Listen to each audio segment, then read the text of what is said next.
Tonight, the story of a heartbroken widower looking for love in all the wrong places and thinking he found it with a woman who said she lived in Ghana. Now, unable to find her or the $300,000 in life savings they gave her, his family is sounding a warning. Investigative reporter Sarah Wallace with her exclusive report. I just lost everything. You lost everything.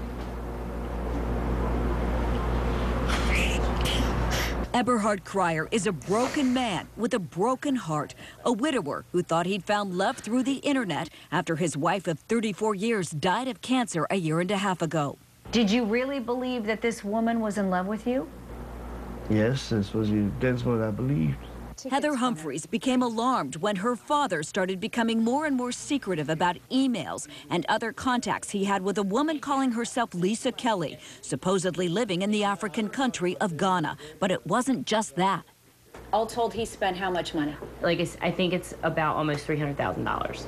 Cryer now reveals he traveled to London 14 times over the past year, thinking he would be rendezvousing with his love, who claimed she'd invested his money in accounts in Ghana.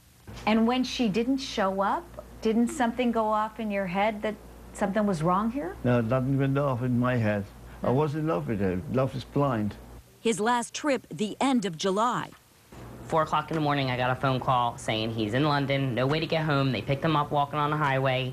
Cryer was briefly checked into a psychiatric hospital by his family. By that time, he'd lost his home to foreclosure, forced to move in with his daughter, her husband, and their 3 children. He was sending her $1,600 a day? While going through her dad's finances, Heather says she got the shock of her life. This was his pension. This money, this $115,000? Is gone.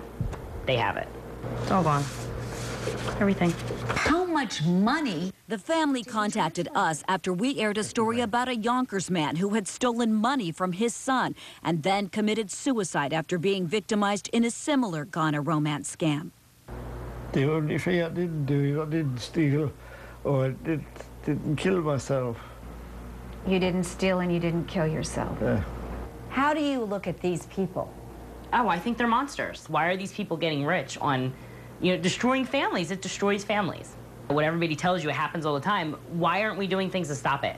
Heather says early on when she suspected the scam, she tried to get help, even contacting the FBI. When I called the FBI, they're like, well, just tell them to stop. It's another country. We have no jurisdiction. There's nothing we can do for you. They're asking, why can't you do something? The FBI can't go arrest people in other countries. And the FBI's Richard Coco says internet scammers come and go so fast, it's almost impossible to track them. The simplest thing is don't fall prey to it, and there's no reason to. It's an education thing. And that's what you can do today. Your story will help us educate people. Do you realize now this was a scam? Yep. But how strong is the spell of these scammers? Mr. Cryer has apparently been in contact again with the mystery woman and disappeared from his daughter's house after cashing his Social Security check, his only source of remaining income. If you think you have a story we should investigate, call our tip line at 877-TIP-NEWS, or you can email us directly at the.investigators@abc.com. And we've also put some important information about scams on our website, 7online.com. Sarah